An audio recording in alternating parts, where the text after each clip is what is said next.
Most apostles, when they perish, return to the abyss from which they drew their existence in life. The only thing that's left of them after is the human shell that belonged to them before their reincarnation, as their souls are dragged into that infernal vortex by its infinite denizens. But when Emperor Ganishka, the most powerful apostle we've seen in Berserk, died, things played out very differently. Instead of being dragged into the abyss himself, Ganishka's body kinda did the exact opposite and allowed the astral world to overrun the physical one. Most apostles, when they perish, leave behind whatever remains of their mortal flesh, but when Ganishka died, his body turned into a massive helix-shaped tree whose illuminated branches cover the entire sky. The world spiral tree is one of the defining features of the global interstice triggered by Griffith thanks to the great roar of the astral world. But what exactly is it? How did Ganishka end up becoming a light ent? And what does it mean for Berserk's story down the line? We'll discuss all that and more in this video. This is the world spiral tree in Fantasia explained. Before we go into our explanation, we have a very small request. If you like our content, please support us by subscribing to our channel. This is a small click for you, but for us, it means a lot. Thank you. Let's begin.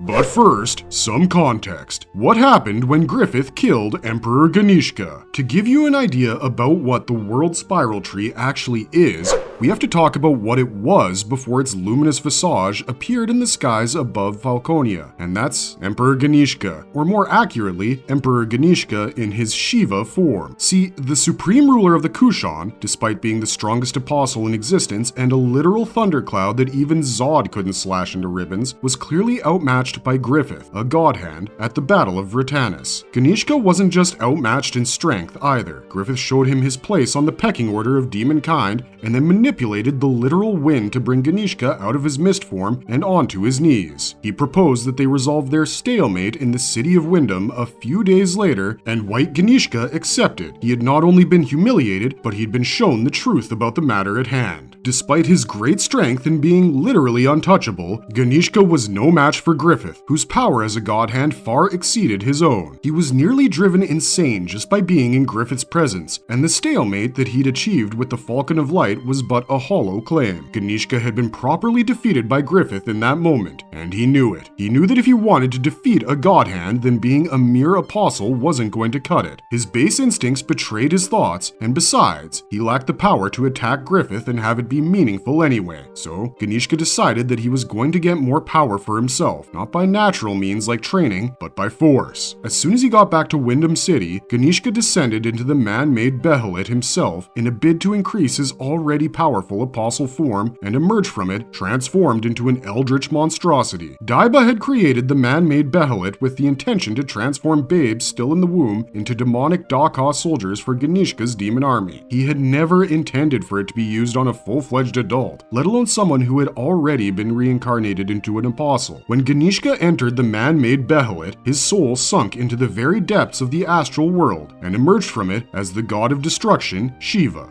Well, not literally, but that's what the Kushan characters called it in-universe, so we're gonna stick with it. Shiva was not a natural by any means. Ganishka had forced a second reincarnation onto himself in order to transcend the power of a god hand, and while he might have arguably achieved that, he ended up losing his own mind in the process. And so, the power he attained by sinking to the depths of hell ended up being rendered moot, for Ganishka had no control over it. He was more like a mindless creature at the end, spewing hellfire all over the battlefield, killing enemies and allies alike, and only being driven forward by the light that was Griffith's ode now that he had been incarnated. The leader of the Band of the Falcon ordered his war demons to meet Ganishka's pseudo-apostle spawns in battle, and then convinced his human soldiers to fight alongside them with a little assist from Sonia the medium. He then flew up to Shiva Ganishka's head perched upon Zod's palm, but once he got there, things became interesting and confusing at the same time. We thought Griffith might just attack Ganishka in his human form as he had been doing for so long throughout the Millennium Falcon arc. But no, he assumed his released form as Femto and actually tried to sympathize with the deranged emperor in his final moments. Femto's interaction with Ganishka here was akin to a deathly sick pet being gently put down by its owner. He was here to deliver the emperor from his misery so that he could finally find peace. But at that moment, he was ambushed by none other than our favorite skeleton warrior, the Skull Knight. See, the Skull Knight had only one mission for existing in this world, and that was to kill or permanently disable the God Hand. At first, we assumed he showed up out of nowhere because he sensed Femto in his released state and realized Griffith was nearby. But then something confusing and interesting happens. Skull Knight takes a swing at Femto with his Sword of Actuation, which he had specifically created in order to entomb the God Hand members within the abyss from which they drew their powers. His Sword of Actuation was nothing more than his regular thorn sword covered in Behelits that he had ingested and galvanized within his being over the centuries. If you've seen our Behelit Explained video, you'll know that the Behelit is essentially a key to the abyssal layer of the astral world, where a regular human meets the God Hand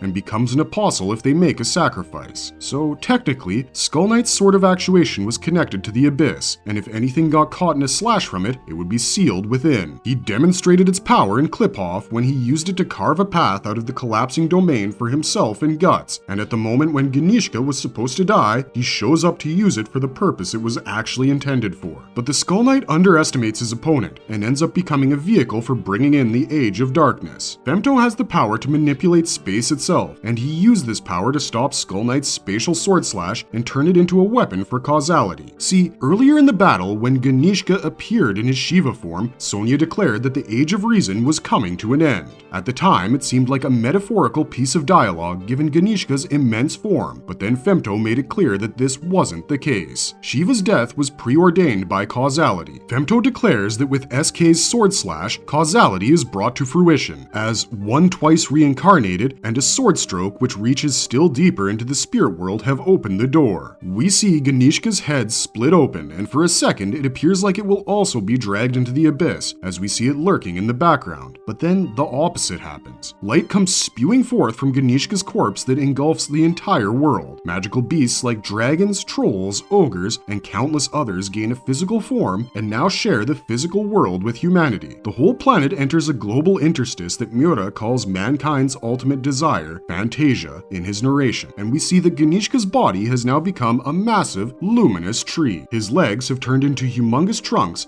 and the tentacles that were once his arms had now become countless branches that dotted the skyline of the whole world. At the base of his body emerged the sunken city of King Gyseric, and that is where Griffith based his capital city of Falconia. Most of the spawns that emerged from Shiva's feet had also been turned into trees, and the city beyond those trees is currently known as the only safe stronghold in the world where people can live as people. Falconians think that the world spiral tree blesses them with things like an endless harvest season and such, but is that the truth? Not quite.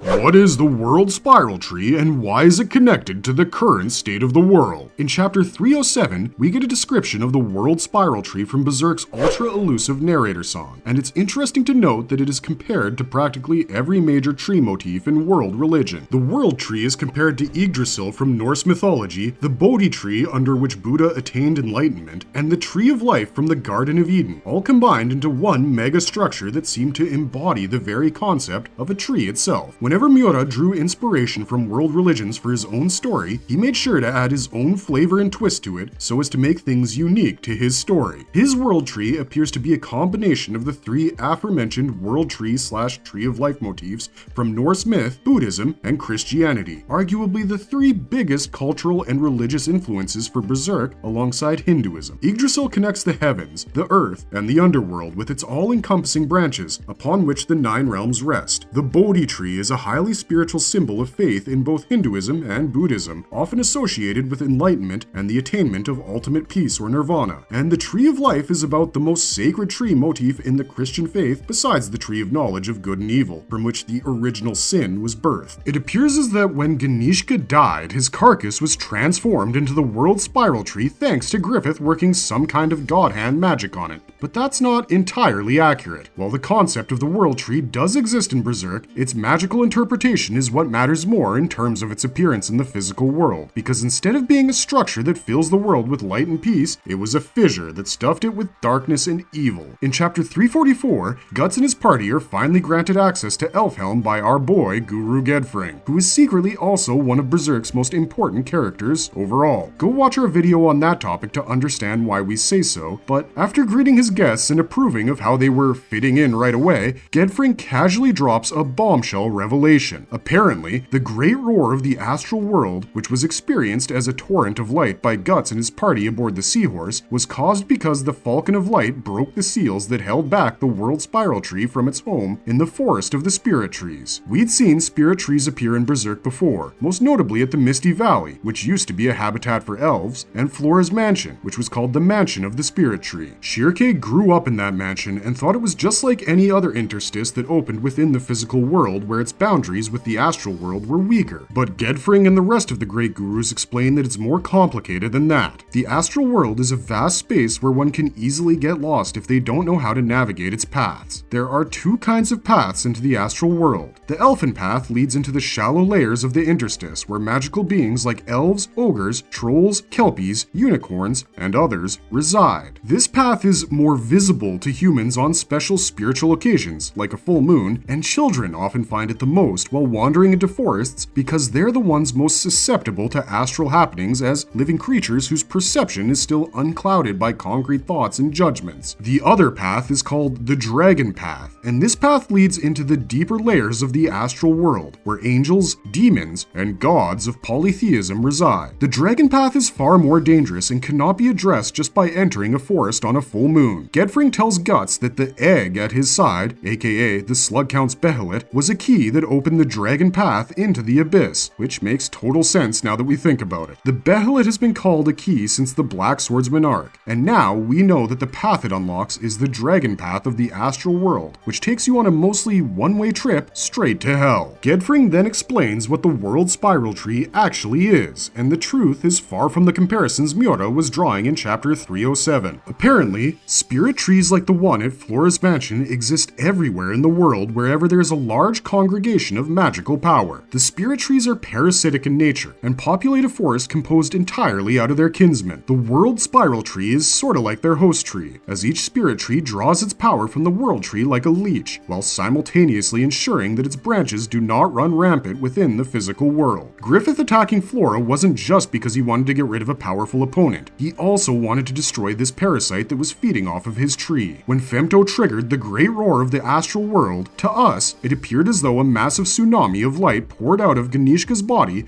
and covered the earth in a global interstice, with Ganishka's body being replaced by the World Tree. What had actually happened was Femto used the Skull Knight's sword stroke to destroy the many spirit trees that dotted the globe so that the World Tree could run rampant in the physical world. With the seals destroyed, the overwhelming spiritual power of the World Spiral Tree caused the planet to revert to the ancient chaos of 1,000 years ago, when Supreme King Geiseric's empire still stood, a world so fantastical it became known as Fantasia. The branches of the World Spiral Tree, which we earlier thought to be Ganishka's arms turned into tree branches, turned out to be pathways to and from the astral world, which, if you have special perception, you could navigate to reach almost anywhere in the world in an instant. To onlookers, your journey would appear as a shooting star in the sky, but in reality, you could travel from Britannis to Wyndham in less than a single night, and that's a long distance to cover. So far, the only people shown to be capable of navigating these branches are Sonia, Griffith, and the Moonlight Boy, though we suppose the latter two are basically the same thing. So yes, the World Spiral Tree is exactly what you think it is, in that its existence draws inspiration from world trees found in several myths and religions of our own world. But in its application in Berserk, it's no tree at all. It's a massive fissure that has opened the pathways of the astral world and laid them bare in the physical world. The massive cherry blossom tree at Elfhelm was presumably the last spirit tree that Griffith needed to destroy to ensure his unparalleled supremacy over the world, and now that he's done that, it looks like he's set his sights on the opposite end of the spectrum. Skellig Island, which was the home of Elfhelm, was the westernmost destination in the world of Berserk. Now, Griffith eyes the east, and he will most likely use his humongous, glowing personal fast travel station to get wherever it is that he's headed towards. The reason that the flowers and crops are always in bloom around Falconia, and why malign astral creatures cannot approach it is, ironically enough, the very thing that caused those creatures to be manifested in the physical world itself. Just like the cherry blossom spirit tree of Elfhelm, which kept it in a utopic state of perpetual spring, the World Spiral Tree too keeps Falconia in a perpetually utopic harvest season, and well protected from the terrors that its leader himself unleashed onto the world. It's rather ironic that in a story as complex and layered as Berserk, The only way to stop the Age of Darkness is for Guts to gather up some bioluminescent firewood, but it seems more likely that with every passing day, that's what he's gonna have to do to defeat Griffith. The World Spiral Tree is what keeps the world in a perpetual state of Fantasia, and provides Griffith with the context he needs to keep his hold over all of humanity and Apostle kind. Apart from killing the Moonlight Boy, which seems more suited to Berserk's dark tone anyway, chopping down the World Spiral Tree is the only other thing we can think of that could even put a slight dent in Griffith's plans. In the latest chapter, chapter 372, we got a new name for the tree as well, the Double Helix Tree, which is just as ominous as the smile Griffith has on his face when he learns Casca has been restrained, because that double helix motif is most associated with the idea of evil, in our opinion. Will the World Spiral Tree drag the world itself into the abyss when all is said and done? Or will Guts pull a Wild and use one of its branches to bonk the ever-loving crap out of his former best friend? We're gonna have to wait to find that out.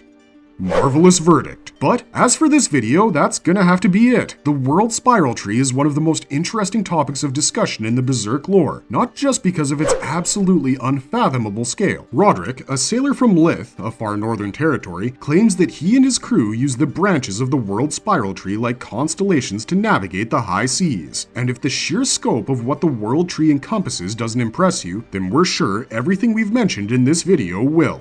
But what are your thoughts about the World Spiral Tree and its many, many nicknames? Let us know in the comment section down below, and we'll see you guys in the next one.